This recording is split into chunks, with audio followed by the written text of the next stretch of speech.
Hello everyone, मैं हूं exam रक्षक और ये हमारे 50 टॉपिक्स पीवाईक्यू सीरीज़ का तीसरा वीडियो है। इसमें आज हम ज्योग्राफी के एक topic physiographic division of India यानी कि भारत की भौतिक संरचना की बात करने वाले हैं। इसके जो पीवाईक्यूज़ लास्ट ईयर्स के अंदर आए हैं उनके बारे में हम यहाँ डिस्कस करेंगे। तो बिना किसी देरी के हम स्टार्ट करते हैं हमारे वीडियो को। सबसे पहला क्वेश्चन जो हमारे सामने है वो है, which physical feature of India prevents the cold winds from central Asia from entering the Indian सब कॉन्टिनेंट। यानी कि भारत की कौन सी भौतिक विशेषता मध्य एशिया की ठंडी हवाओं को भारतीय उपमहाद्वीप में प्रवेश करने से रोकती है। तो अगर हम बात करें कि भारत की जो मध्य एशिया की तरफ से हवाएं आती हैं वो इस प्रकार से आएंगी और यहाँ पर जो हमारे हिमालयाज हैं वो इसको रोकते हैं, यानी कि हमारा जो आंसर इसके अंदर हो जाएगा वो हो जाएगा हमारा हिमालयाज़। ठीक है, हिमालयाज़ के बारे में कुछ चीज़ों के पता होना चाहिए, हमें कुछ बातें पता होनी चाहिए। तो उसके लिए आपको कुछ चीज़ों का ध्यान रखना है, जैसे कि हिमालयाज़ जो है वो यंग फोल्ड माउंटेन्स हैं, नवीन वलित पर्वतमाला है। वलित पर्वतमाला क्या होती है? देखो, जब दो प्लेट्स आपस में टकराती है, जैसे यहाँ पर इंडियन ऑस्ट्रेलियन प्लेट जो थी और यूरेशियन प्लेट जो थी, ये टेक्टोनिक प्लेट्स हैं, ये जब आपस में टकराती हैं तो यहाँ पर उभार जैसी स्थिति उत्पन्न होती है और वो जो उभार जैसी स्थिति उत्पन्न होती है वही हमारे जो है वलित पर्वत या फोल्ड माउंटेन्स कहलाते हैं। ठीक है, और ये लगभग 5 से 7 करोड़ साल पहले यानी कि 50 to 70 मिलियन ईयर्स अगो ये घटना हुई और इसके द्वारा हमारे जो हिमालयाज़ हैं वो बने हैं। तो ये हमें ध्यान रखना है कि हिमालय क्या है, एक फोल्ड माउंटेन है और वो भी यंग फोल्ड माउंटेन। ठीक है, इसके अलावा अगर हम हिमालय के टाइप्स की बात करें तो वैसे तो बहुत सारे टाइप्स में इसको बांटा गया है, पर हम मेनली 5 भागों में इसको बांटते हैं। सबसे पहला है ट्रांस हिमालय। अगर हम नॉर्थ से साउथ की तरफ चलेंगे तो ट्रांस हिमालय, फिर ग्रेटर हिमालय, लेसर हिमालय, शिवालिक्स, और अगर हम ईस्ट की बात करेंगे तो पूर्वांचल। ट्रांस हिमालय के अंदर आपको ध्यान रखना है कि काराकोरम, लद्दाख और जांस्कार रेंज यहाँ पर मेनली आपको देखने को मिलती है। और एक इम्पॉर्टेंट चीज़ आप यहाँ पे भी ध्यान रख सकते हो कि जो ट्रांस हिमालय है इसमें सियाचिन ग्लेशियर भी आपको देखने को मिल जाता है।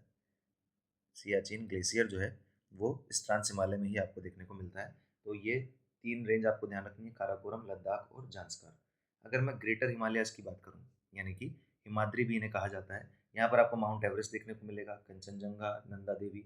देखिए यहाँ पे आप एक चीज़ समझिए, ग्रेटर हिमालय जो है यहाँ पर एवरेज हाइट जो सबसे ज़्यादा होती है। ठीक है, जो सबसे ज़्यादा आपको पीक्स की हाइट मिलेगी, यानी कि जो पहाड़ियों की हाइट मिलेगी वो सबसे ज़्यादा आपको ग्रेटर हिमालय में देखने को मिलेगी। ये ट्रांस हिमालय के साउथ के अंदर है। ठीक है, अगर इससे थोड़ा सा और साउथ में हम चलेंगे तो यहाँ पर आता है लेसर हिमालयाज। ठीक है, लेसर हिमालयाज को हिमाचल भी कहा जाता है। जम्मू कश्मीर में आपको पीर पांजाल देखने को मिलता है। हिमाचल प्रदेश में आपको धौलाधार और उत्तराखंड, यूके मतलब उत्तराखंड में आपको नाग टिब्बा जो है वो देखने को मिल जाता है। तो ये लेसर हिमालयाज के पार्ट हैं। अगर हम बात करें कि ग्रेटर हिमालयाज और लेसर हिमालयाज के बीच में, इन दोनों के बीच में आपको कश्मीर वैली,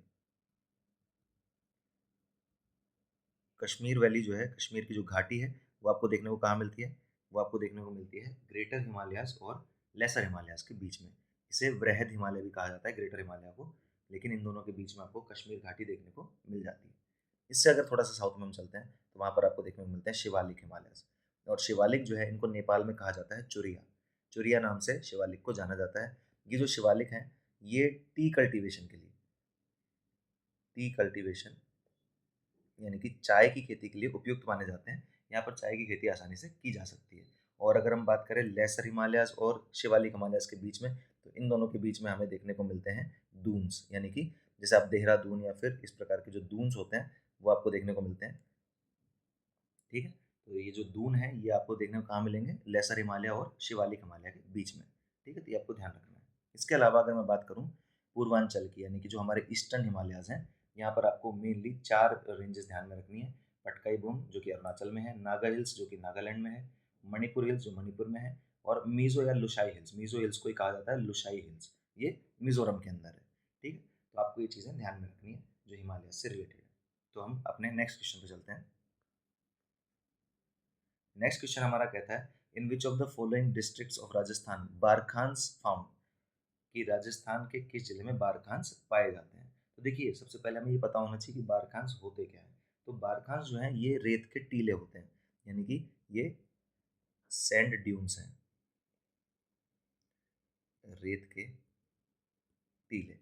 अब इतनी जानकारी अगर हमें होगी तो हम ये आसानी से आइडिया लगा लेंगे कि भाई इसका आंसर क्या होने वाला है। इसका आंसर जैसलमेर होने वाला है, क्योंकि उदयपुर, भीलवाड़ा और अलवर में जनरली आपको रेत के टीले देखने को नहीं मिलेंगे। लेकिन जैसलमेर के अंदर आपको रेत के टीले देखने को मिलते हैं। अब ये किस प्रकार के रेत के टीले होते हैं या किन-किन प्रकार के रेत के टीले भारत में पाए जाते हैं, ये भी हम बात कर लेते हैं। तो सबसे पहले अगर मैं बात करूँ बरखांस की, जिनकी बात इस क्वेश्चन में की गई है, ये क्रिसेंट शेप्ड यानी कि अर्धचंद्राकार, ये देखिए अर्धचंद्राकार शेप जो है, इस प्रकार की शेप के ये रेत के टीले होते हैं। हवा इस दिशा से चलती है और ये इस प्रकार का एक शेप बनाती है जो अर्धचंद्राकार आकृति का होता है। इन्हें जो है रीजनल लैंग्वेज में या लोकल लैंग्वेज में बरखान कहा जाता है। इनके अलावा और भी कुछ प्रकार के टीले होते हैं, जैसे एक उनमें से है सीफ। सीफ जो होता है ये रेखीय यानी कि ये रेखीय टीले यानी कि समानांतर जब हवाएं चलेंगी तो लॉन्ग और नैरो सैंड ड्यून्स बनते हैं और ये जनरली आपको लीबिया और साउथ ईरान के अंदर देखने को मिल जाते हैं। सीफ जो है वो रेखीय टीले हैं। जो बरखांस थे वो अर्धचंद्राकार आकृति के थे, लेकिन सीफ जो है वो क्या है, लीनियर यानी कि रेखीय टीले होते हैं। इसके अलावा एक और शेप होती है जिसे हम कहते हैं लोएस। अभी जो लोएस है ये धूल के कण जो उड़ा करके लाती है हवाएं और उनके जमाव से जो एक आकृति उत्पन्न होती है उसे कहा जाता है लोएस। ठीक है, यानी कि set size deposit created by wind, यानी पवन द्वारा उड़ाई गई धूलों के निक्षेप होते, निक्षेप मतलब जमाव होता है। ठीक है, ये आपको mainly China, Europe, Africa, north America, south America में भी आपको देखने को मिल जाते हैं। और जर्मन भाषा के अंदर ये जो लोएस है इसका मतलब होता है येलो। ठीक है, एक नदी आपने सुना होगा चाइना के अंदर है येलो रिवर, जिसको हम कहते हैं यांगजी रिवर जो है, तो वो इसीलिए येलो कलर की दिखती है क्योंकि वहाँ पर लोएस जो है वो डिपॉजिट होते हैं और धूल के कण जो है वहाँ पर जमा होते हैं, जिससे उसका कलर येलो हमें प्रतीत होता है। तो ये सारी चीज़ें हमें ध्यान रखनी है। ठीक है, इसके अलावा और भी कुछ टाइप होते हैं, जैसे स्टार ड्यून्स, पैराबोलिक ड्यून्स, ये अलग अलग प्रकार के टीले होते हैं। ठीक है, और इसके अलावा मैं बात करूँ कि भाई अगर राजस्थान के डेजर्ट की बात की जाए तो ये हमें पता ही है कि इसे थार का रेगिस्तान कहा जाता है।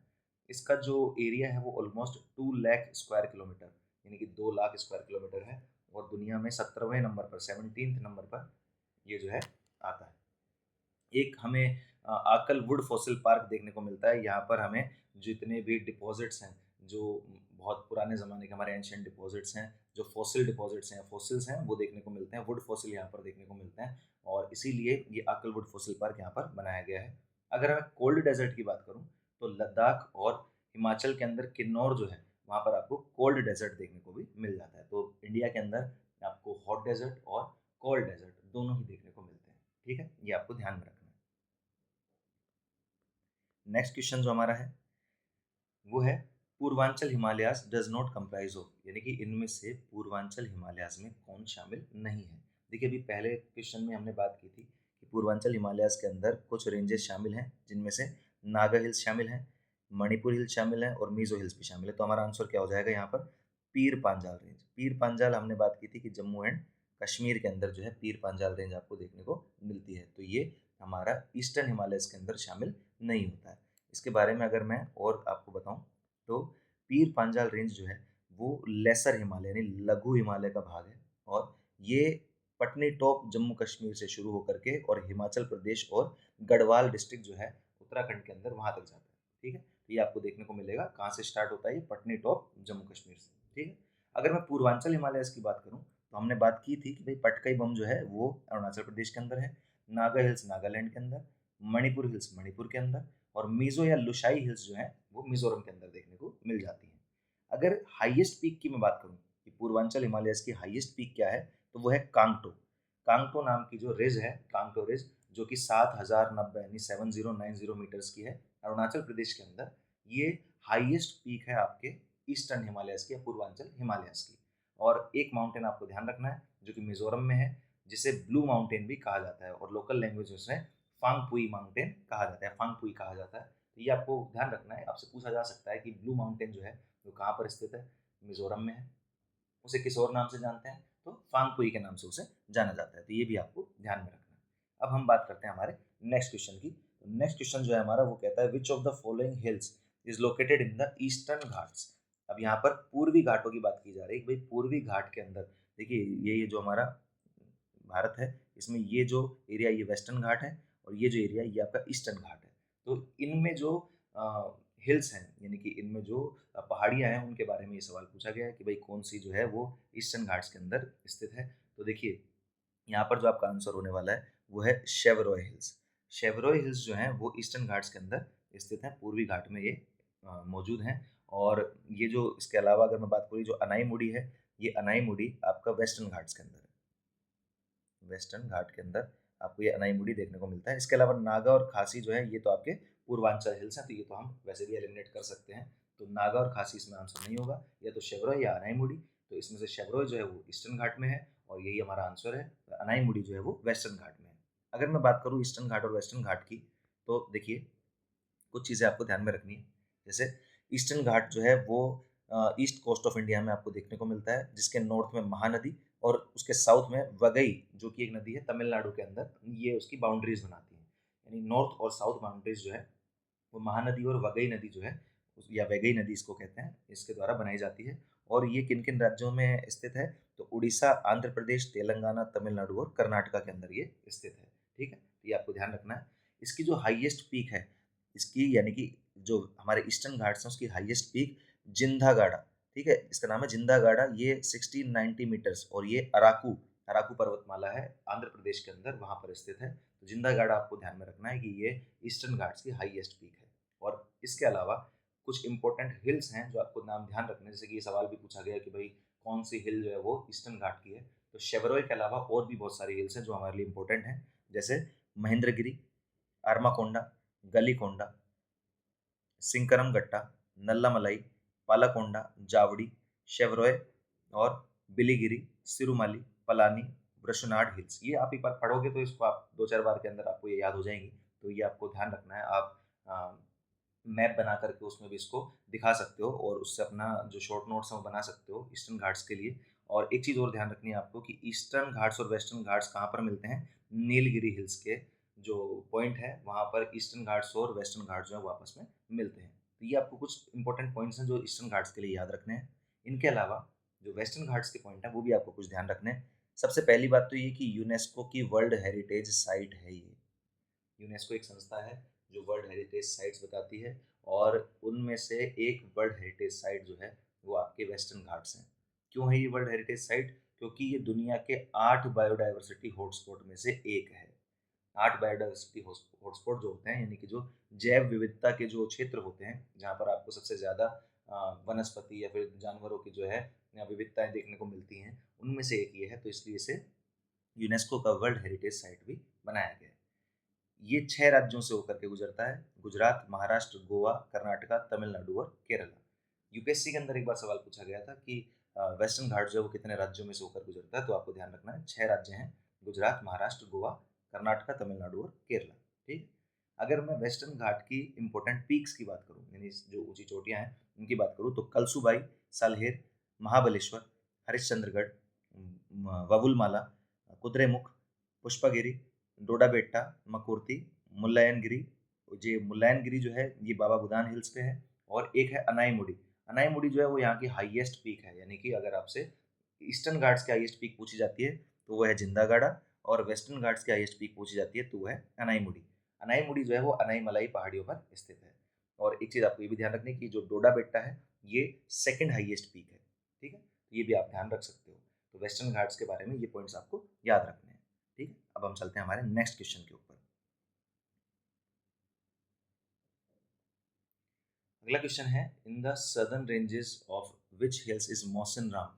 मौसिन राम की बात की गई है, which receives the highest rainfall in the world. Mawsynram एक जगह है हमारे यहाँ पर जो दुनिया में सबसे ज़्यादा जो है वर्षा प्राप्त करने वाला जो है क्षेत्र है। ये कौन सी पहाड़ियों में या कौन से हिल्स के अंदर स्थित है, तो ये आपको ध्यान रखना है। सबसे पहली बात तो आपको ये ध्यान रखनी है कि मेघालय के अंदर ये स्थित है। मेघालय जो है वहाँ पर ये स्थित है। और अगर इसके आंसर की मैं बात करूँ तो खासी हिल्स, देखो मेघालय के अंदर गारो, खासी और जैंतिया, ये 3 हिल्स यहाँ पर मौजूद हैं। और इनमें से जो खासी हिल्स हैं वहाँ पर आपका मौसिन राम जो है वो सबसे ज़्यादा बारिश प्राप्त करने वाला या वर्षा प्राप्त करने वाला क्षेत्र है जो वहाँ पर स्थित है। तो इसके बारे में हमें ध्यान रखना है। ये वही चीज़ें हैं जो आपको ध्यान में रखनी है। ठीक है, इसके अलावा नेक्स्ट क्वेश्चन की अगर मैं बात करूँ तो which subdivision of Himalayas are famous for karewa formation. Karewa क्या होता है? करेवा निर्माण के लिए कौन से हिमालय की श्रेणी जो है वो प्रसिद्ध है? अब सबसे पहली चीज़ तो हमें पता होना चाहिए कि भाई करेवा होता क्या है। तो करेवा जो है उसको अगर हम आसान भाषा में कहें तो वो एक प्रकार का एलिवेटेड एलिवेटेड लैंड है। एलिवेटेड लैंड इसको हम कह सकते हैं, पठार इसे हम कह सकते हैं। एक प्रकार के पठार की व्यवस्था जो है वो करेवा के अंदर हमें देखने को मिलती है। ठीक है, और ये जो करेवा है ये आपका कश्मीर हिमालयाज के अंदर, कश्मीर के अंदर जो है ये देखने को आपको मिलेगा, और कश्मीरी डायलेक्ट में ये क्या कहलाता है, एक प्रकार का पठार कहलाता है। ठीक है, अगर इसकी मैं बात करूं कि भाई करेवा क्या होता है, तो ये हिमनद मिट्टी के जो आपकी हिमनद, अब हिमनद का मतलब क्या हो गया भाई, जो बर्फीली जो आपकी क्षेत्र है वहाँ की जो ग्लेशियल क्ले है, वहाँ की जो मिट्टी है उसके निक्षेप से, उसके जमाव से एक पठार जैसी भूमि जो है वो बनती है, उसे क्या कहा जाता है, करेवा कहा जाता है। ठीक है, कश्मीरी डायलेक्ट में करेवा का मतलब होता है एलिवेटेड टेबल लैंड यानी कि पठार। और ये जो टर्म है इसको पहली बार यूज किया था गॉडविन ऑस्टिन ने 1859 के अंदर। ये आपको ध्यान रखना है कि गॉडविन ऑस्टिन के द्वारा ये पहली बार ये शब्द जो है यूज किया गया था। और कश्मीरी लैंग्वेज के अंदर करेवा को क्या कहा जाता है, वुद्र कहा जाता है। ठीक है, वुद्र जो है वो करेवा को ही कहा जाता है, जो कि हिमनद मिट्टी के निक्षेप होते हैं, जमाव होता है, उसके द्वारा एक पठार जैसी आकृति बनती है। और इस शब्द का उपयोग, जो करेवा शब्द है, इसका सबसे पहला उपयोग किसने किया, गॉडविन ऑस्टिन ने किया। ठीक है, आपने एक सुना होगा K2 एक पर्वतीय चोटी है जो कि गॉडविन ऑस्टिन के नाम से भी जानी जाती है। ठीक है, तो ये वही गॉडविन ऑस्टिन है जिन्होंने 1859 में पहली बार इस शब्द का यूज किया था। ठीक है, अगला क्वेश्चन है, choose the correct statement about the islands of India. अब यहाँ पर ये देखिए आइलैंड्स की बात की गई है। आइलैंड्स के लिए पहला ऑप्शन दिया हुआ है कि भाई Lakshadweep islands are composed of coral islands. अच्छा ठीक है, Andaman Nicobar islands are composed of coral islands. ठीक है, मतलब कि इनमें से एक जो है वो ठीक होने वाला है, एक आपका गलत होने वाला है। दूसरा है, it is believed that Lakshadweep islands are an elevated portion of submarine mountains, and it is believed that Andaman and Nicobar islands are an elevated portion of सब। वही एक ही बात की गई है कि भाई लक्षद्वीप प्रवाल द्वीपों से बने हैं, अंडमान निकोबार प्रवाल द्वीपों से बने हैं। माना जाता है कि लक्षद्वीप समुद्री पर्वतों का उभरा हुआ भाग है, या अंडमान निकोबार समुद्री द्वीपों का उभरा हुआ भाग है। तो इस प्रकार के क्वेश्चन जब एग्जाम में आपको देखने को मिलते हैं तो देखिए उसमें चयन करना थोड़ा आसान रहता है।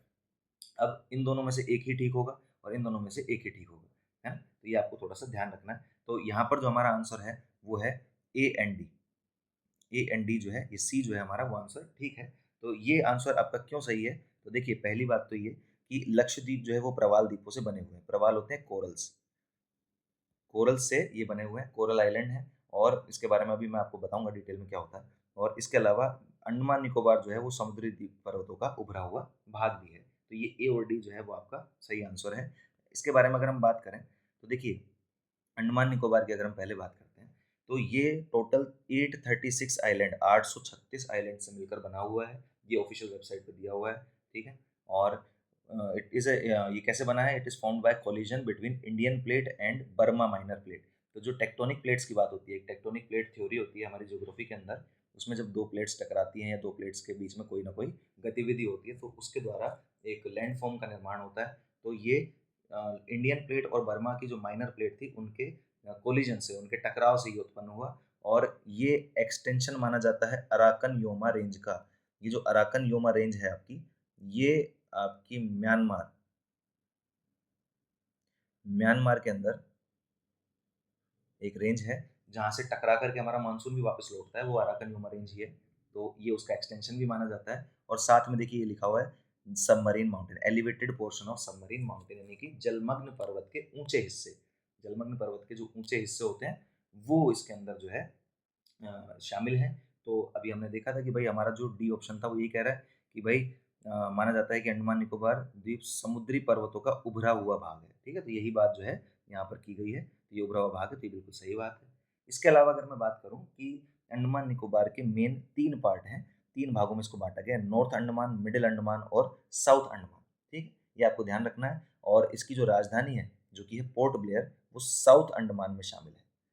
पोर्ट ब्लेयर जो है वो साउथ अंडमान के अंदर शामिल है। और एक आपको ध्यान रखना है कि भाई डंकन पैसेज, डंकन पैसेज जो है वो लिटिल अंडमान और साउथ अंडमान को सेपरेट करता है। यानी कि लिटिल अंडमान और साउथ अंडमान जो है इनको सेपरेट करने वाला जो पैसेज है उसको कहते हैं डंकन पैसेज। ये भी सवाल आपसे पूछा जा सकता है कि लिटिल अंडमान और साउथ अंडमान को कौन से पैसेज के द्वारा सेपरेट किया जाता है, या डंकन पैसेज किन किन को अलग करता है। एक जल डमरू मध्य से कहा जाता है, हिंदी में अगर हम बात करें जल डमरू मध्य। ठीक है, डंकन जल संधि के बारे में भी आपने पढ़ा होगा, तो ये आपको ध्यान रखना है।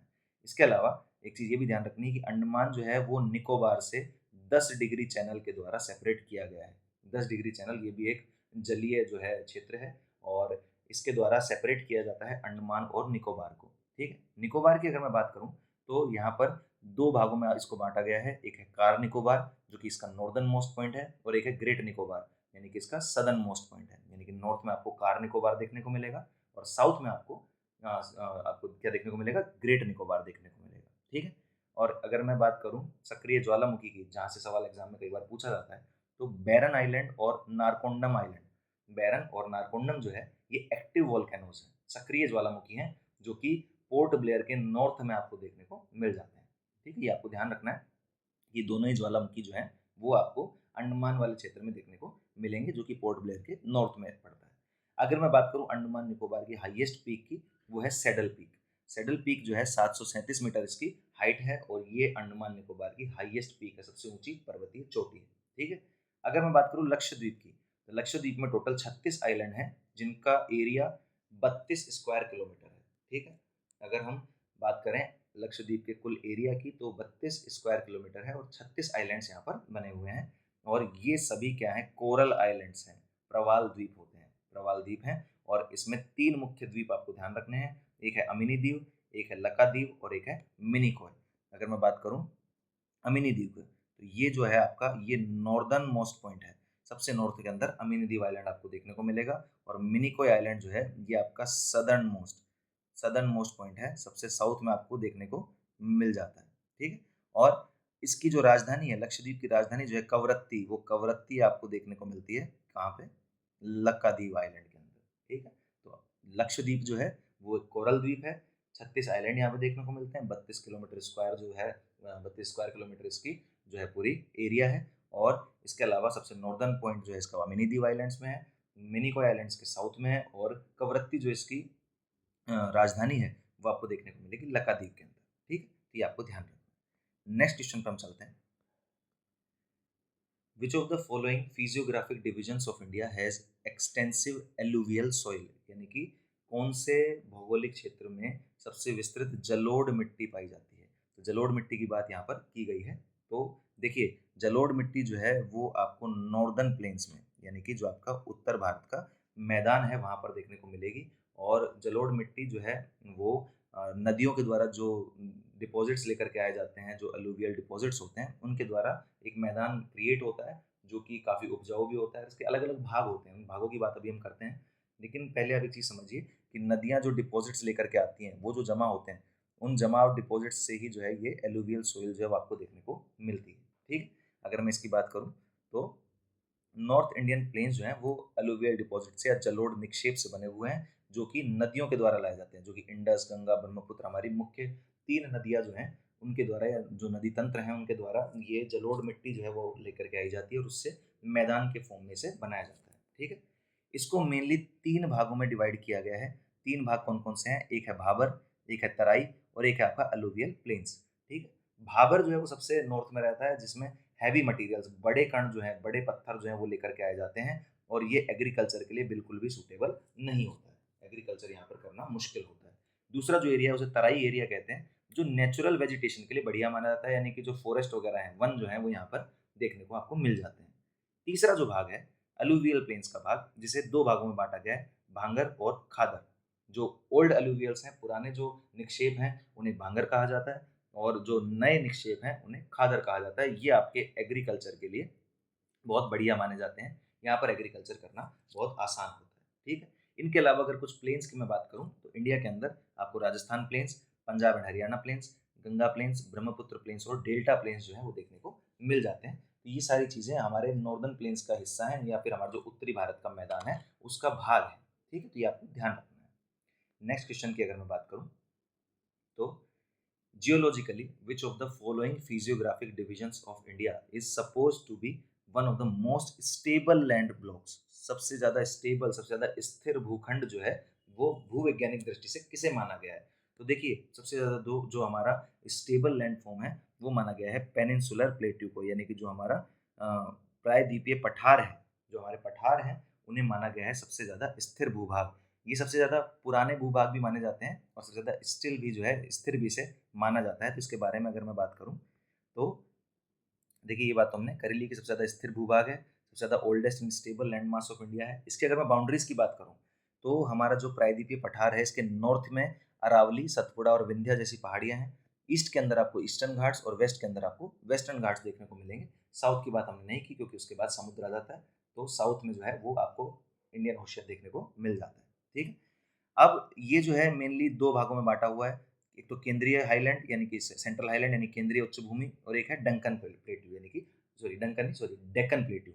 ठीक है, दक्कन का पठार जिसे हम कहते हैं। तो ये दो भागों में से बांटा गया है। और मेन जो प्लेट्यूज हैं इसके वो आपको ध्यान रखने हैं। मारवाड़ प्लेट्यू, सेंट्रल हाईलैंड जो कि मध्य भारत का पठार है, इसके अलावा बुंदेलखंड, मालवा, बागेलखंड, छोटा नागपुर, मेघालय और डेक्कन का जो प्लेट्यू है वो इसके अंदर मेन रूप से आपको देखने को मिल जाते हैं। तो हमें ये ध्यान रखना है कि सबसे स्थिर भूभाग कौन सा है हमारा, वो हमारा पेनिनसुलर प्लेट्यू है। ठीक है, नेक्स्ट क्वेश्चन की अगर मैं बात करूं, with reference to the physical feature of India, kayals क्या होते हैं, कायल्स किसे कहा जाता है? तो देखिए कायल्स जो हैं ये आपके बैक वाटर्स होते हैं। ठीक है, अभी बैक वाटर क्या होता है? तो बैक वाटर का मतलब होता है एस रिवर का जो ऐसा पॉइंट होगा जहां पर कोई भी करंट आपको देखने को यानी कोई धारा देखने को नहीं मिले, कोई भी धारा अगर ना हो रिवर के अंदर, तो वो क्षेत्र क्या कहलाता है? बैक वाटर कहलाता है। तो इसे हम झील भी कह सकते हैं, लगून जिसे कहा जाता है। तो झील में भी आपको धाराएं देखने को नहीं मिलती हैं, और कुछ झीलें जो हैं वो नदियों से सेपरेट होकर के नदी के द्वारा बनाई जाती हैं। तो नदियों का ऐसा भाग जहाँ पर आपको कोई भी करंट या धारा देखने को ना मिले, तो वो क्या कहलाता है? आपका बैक वाटर्स कहलाते हैं। और ये जो बैक वाटर्स हैं ये केरला में काफ़ी फेमस है। केरला के अंदर जो है इन्हें कायल्स के नाम से जाना जाता है। जो ये लगून लेक्स होती हैं इन्हें कायल्स कहते हैं। और एक वेम्बनाड कायल, वेम्बनाड लेक आपने जरूर सुना होगा, ये इंडिया की लॉन्गेस्ट लेक है। केरल के अंदर केरल की सबसे बड़ी लेक है और ये एक लगून लेक है। और ये कायल कही जाती है, क्यों कही जाती है? क्योंकि ये बैक वाटर का ही एक फॉर्म है। और वेम्बनाड कायल जो है वो इंडिया की लॉन्गेस्ट लेक के रूप में जानी जाती है। ये काफ़ी न्यूज़ में भी रहती है, तो इसके बारे में आपको ध्यान रखना है। ठीक है, नेक्स्ट क्वेश्चन की अगर मैं बात करूँ तो when the river approaches sea, it breaks up into number of distributaries. Each distributary forms its own mouth. The collection of sediments from all the mouths form. भाई अगर कोई नदी है, वो नदी अगर किसी समुद्र के आसपास पहुंचती है तो वहां पर वो कई इस प्रकार के अपने माउथ्स बनाती है, यानी कि अपने एक वितरक मुख बनाती है। तो इन सभी मुखों से जो अवसाद यानी कि जो अपने साथ बहा करके ये मिट्टियाँ लेकर के आती हैं, वो जब एक लैंड फॉर्म बनाएगा तो उस लैंड फॉर्म को क्या कहा जाता है? तो देखिए वो लैंड फॉर्म कहा जाता है डेल्टा। ठीक है, डेल्टा के बारे में आपने सुना भी होगा कि मिट्टी और जो कण होते हैं, जो निक्षेप होते हैं, जो नदियाँ लेकर के आती हैं और वो एंड में जब समुद्र में मिलने से पहले एक लैंडफॉर्म का निर्माण करती हैं, तो वो कहलाता है हमारा डेल्टा। तो डेल्टा के बारे में अगर मैं बात करूँ तो ये डेल्टा एक्सट्रीमली फर्टाइल होता है, यानी बहुत ही ज़्यादा उपजाऊ होता है और यहाँ पर बहुत ही बढ़िया तरीके से एग्रीकल्चरल एक्टिविटी की जा सकती है। उसके लिए फेमस है हमारा कावेरी डेल्टा। कावेरी डेल्टा जो है वो अत्यंत उपजाऊ है और वहाँ पर एग्रीकल्चरल एक्टिविटी बहुत बढ़िया होती है। ठीक है, दूसरी बात, यहाँ पर इकोनॉमिक एक्टिविटी भी देखने को आपको मिल जाती है। यांगजी रिवर जो है चाइना में, वहाँ पर इकोनॉमिक एक्टिविटीज़ आपको बहुत ही अधिक मात्रा में देखने को मिलती है। इसके अलावा डेल्टा जो है वो बायोडाइवर्सिटी हॉटस्पॉट भी होता है, यहाँ पर जैव विविधता भी बहुत ज़्यादा पाई जाती है। दूसरी बात, गंगा ब्रह्मपुत्र डेल्टा जो है ये दुनिया का सबसे बड़ा डेल्टा है, ये आपको ध्यान रखना है। ठीक है, गंगा ब्रह्मपुत्र डेल्टा, जहाँ पर सुंदरवन भी पाए जाते हैं जो कि वर्ल्ड हेरिटेज साइट है। और यहाँ पर वर्ल्ड के लार्जेस्ट मैंग्रोव एरिया, मैंग्रोव्स क्या होते हैं? कुछ ऐसे पेड़ होते हैं जिनकी जड़ें जो होती हैं वो बाहरी होती हैं और वो पानी के अंदर डूबी होती हैं और दलदली इलाके होते हैं। तो ये मैंग्रोव फॉरेस्ट भी है सुंदरवन के अंदर, हमारे बंगाल टाइगर भी मिलते हैं। और ये आपको ध्यान रखना है कि भाई ये वर्ल्ड हेरिटेज साइट में भी शामिल है। और दुनिया का सबसे बड़ा डेल्टा कौन सा है? गंगा ब्रह्मपुत्र डेल्टा। लेकिन एक चीज़ आपको ये भी याद रखनी है कि एक सेलेंगा रिवर डेल्टा है जो कि रशिया में स्थित है। ये सबसे बड़ा डेल्टा है जो कि एक फ्रेश वाटर के अंदर जो है वो एम्प्टी हो रहा है, खाली हो रहा है। जैसे हमने बात की गंगा ब्रह्मपुत्र डेल्टा की, ये समुद्र में जाकर के मिल रही हैं जो कि आपका क्या है? खारा पानी है। ठीक है, ये खारा पानी है जिसमें जाकर के मिल रही है। लेकिन फ्रेश वाटर में अगर कोई नदी आकर के अपना डेल्टा बनाती है तो वो है सेलेंगा रिवर डेल्टा जो कि रशिया में स्थित है। और ये लेक बैकाल में आकर के जो है वो खाली होती है। यानी कि एक लेक बैकाल है, झील है, जहाँ पर सेलेंगा रिवर जो है वो अपना डेल्टा बनाती है जो कि रशिया के अंदर स्थित है। और दुनिया का सबसे बड़ा डेल्टा है जो कि फ्रेश वाटर में खाली होता है। ठीक है, इसके अलावा हमारे बाकी जो ऑप्शंस हैं जैसे मिएंडर्स, फ्लड प्लेन्स और लेवी, इनके बारे में भी हम बात करते हैं। मिएंडर जो होते हैं वो क्या होता है कि कोई भी जब रिवर होती है तो वो अपना एक कर्व बनाती है और उस कर्व को ही, उस कोर्स के अंदर जो कर्व होता है, रिवर चैनल होता है, उसको कहा जाता है मिएंडर्स। इन मिएंडर्स से कई बार अलग अलग झीलें बनती हैं जो कि ओक्सबो लेक्स कहलाती हैं। अगर इस प्रकार की कोई झील बनती है तो वो कहलाती है ओक्सबो लेक। ठीक है, तो ये मिएंडर्स जो है ये क्या है, नदियों के ही जो प्रवाह की स्थिति होती है उसी को मिएंडर्स जो है वो कहा जाता है, कि वो जो अलग सर्पिलाकार जो आकृति बनाती है वो मिएंडर्स कहलाते हैं। इसके अलावा अगर मैं फ्लड प्लेन्स की बात करूँ तो एक फ्लैट एरिया है जो कि रिवर स्ट्रीम के आसपास होता है, जो फ्लडिंग के द्वारा जो सेडिमेंट्स इकट्ठे होते हैं उससे ये फ्लड प्लेन जो है वो बनता है। और इन्हीं एलिवेटेड एम्बैंकमेंट्स को, यानी कि जो रिवर के आसपास ये सेडिमेंट बनते हैं और इनसे और ऊंचे जो है सेडिमेंट्स बन जाते हैं, वो लेवी कहलाते हैं। ठीक है, ये लेवी जो है वो लोग बनाते भी हैं ताकि फ्लड से बचा जा सके, जो बाढ़ आती है उससे बचा जा सके, उसके लिए भी ये लेवी जो है ये बनाए जाते हैं। तो इसके लिए हमें ध्यान रखना है कि ये जो फ्लड के द्वारा जो सेडिमेंट्स लाए जाते हैं उनके द्वारा फ्लड प्लेन्स और लेवी जो है वो बनाए जाते हैं। ये आपको ध्यान में रखना है। ठीक है, नेक्स्ट क्वेश्चन की अगर मैं बात करूं तो which of the following is a mountain pass in the Pir Panjal range at a maximum altitude of 2832 meters that connects the Kashmir Valley in the Union Territory of Jammu Kashmir with the outer Himalayas and the plains in the south। यानी कि पीर पंजाल श्रृंखला में अधिकतम ऊंचाई पर कौन सा दर्रा जम्मू कश्मीर और कश्मीर घाटी को बाहरी हिमालय और दक्षिण मैदानों से जोड़ता है। तो देखिए इसका आंसर जो है आपका वो होने वाला है बनिहाल पास या बनिहाल दर्रा। ठीक है, बनिहाल पास जो है वो इन दोनों को आपस में सेपरेट करता है, जोड़ता है। इसके अलावा ये जो माना पास, बारालाचा पास और जोजिला पास है, इनके बारे में मैं बात करूं तो माना पास जो है वो उत्तराखंड के अंदर स्थित है और ये इंडिया को तिब्बत से, यानी कि ग्रेटर हिमालयस का जो पार्ट भारत में है उसे चाइना के भाग यानी तिब्बत से जो है वो अलग करता है या जोड़ता है। और बारालाचा पास जो है वो हिमाचल प्रदेश के अंदर है, जो कि लाहुल लाहुल स्पीति आपने सुना होगा, जास्कर रेंज में स्थित है। इसे लेह लद्दाख यानी कि जास्कर रेंज और लद्दाख को आपस में सेपरेट करने का काम करता है बारालाचा पास, या उनको मिलाने का काम करता है बारालाचा पास। ठीक है, तीसरा जो है जोजिला पास, जो कि लद्दाख में स्थित है और लद्दाख और श्रीनगर जो है इसको जोड़ने का काम करता है। इनके अलावा भी कुछ पासेस हैं जो आपको ध्यान में रखने हैं, आप जब भी अपनी ज्योग्राफी पढ़े तो पासेस को खासकर ध्यान में रख के पढ़ें, क्योंकि पास जो होते हैं यानी कि जो दर्रे होते हैं वहाँ से सवाल पूछ लिए जाते हैं। तो आपको हिमालयाज के पासेस, ईस्टर्न वेस्टर्न घाट्स के पासेस, हालांकि वेस्टर्न घाट्स में आपको ज़्यादा पासेस देखने को मिलते हैं, वहाँ से भी क्वेश्चंस कई बार एग्जाम में पूछ लिए जाते हैं। पूर्वी जो पासेस हैं, पूर्वी दर्रे हैं, वो भी आपको पढ़ने हैं, तो ये आप ध्यान में रखें, थोड़ी सी मेहनत आपको भी करनी है, तो ये चीज़ें आप ध्यान में रख के चलें। नेक्स्ट क्वेश्चन पे हम चलते हैं। Which among the following is a western coast island, यानी कि इनमें से कौन सा एक पश्चिमी तट का द्वीप है या द्वीपीय आइलैंड है। तो अब देखिए यहाँ पर ये जो पम्बन आइलैंड है हमारा, ये तो हमारे साउथ के अंदर ही हमें पता है। ये परिकुद, और ये परिकुद भी साउथ में है, हरिकोटा जो है ये आपका ईस्ट के अंदर है। जो आपका एलिफेंटा है, एलिफेंटा जो है ये आपका एक वेस्टर्न कोस्ट आइलैंड है, जो कि आपको मुंबई की तरफ से आप जब आगे जाओगे, महाराष्ट्र से जब आगे निकलोगे तो वहाँ पर आपको देखने को मिलता है। और एलिफेंटा की गुफाएं भी काफ़ी फेमस हैं जो आपको ध्यान में रखनी है। तो अगर मैं आइलैंड्स की बात करूँ तो जो आइलैंड्स हमारे इस ऑप्शंस में बताए गए हैं, सबसे पहले एलिफेंटा ही हमें बताइए कि भाई ये वेस्टर्न कोस्ट आइलैंड है। इनके अलावा पम्बन आइलैंड जो है ये इंडिया और श्रीलंका के बीच में साउथ में है। और पम्बन ब्रिज जो है अभी नया बनाया गया है, ये हमें ध्यान रखना है, करंट अफेयर्स का भी भाग है। पीएम जो है हमारे हैं, पीएम श्री नरेंद्र मोदी, उन्होंने इस पम्बन आइलैंड को इनॉग्रेट किया है। इंडिया का पहला first vertical lift railway bridge है, जो कि 6 अप्रैल को इनॉग्रेट किया गया, और ये 111 साल पुराने अपने पम्बन ब्रिज को रिप्लेस करता है। यानी कि जो ओरिजिनल पम्बन ब्रिज था वो 111 साल पहले बनाया गया था, उसे रिप्लेस करते हुए अभी नया एक वर्टिकल लिफ्ट जो है रेलवे ब्रिज बनाया गया है, जो कि किस किस को जोड़ता है, मंडपम जो हमारे मेनलैंड इंडिया के अंदर है, और पम्बन द्वीप पे रामेश्वरम। रामेश्वरम एक बहुत ही फेमस हमारी पिलग्रिमेज साइट है, जहाँ इसे जोड़ा जाता है। यहाँ पर एक ट्रेन के लिए एक रूट बनाया गया है, और इसका उद्घाटन किसने किया है, पीएम नरेंद्र मोदी ने इसका उद्घाटन किया है। 6 अप्रैल को ये उद्घाटन किया गया था।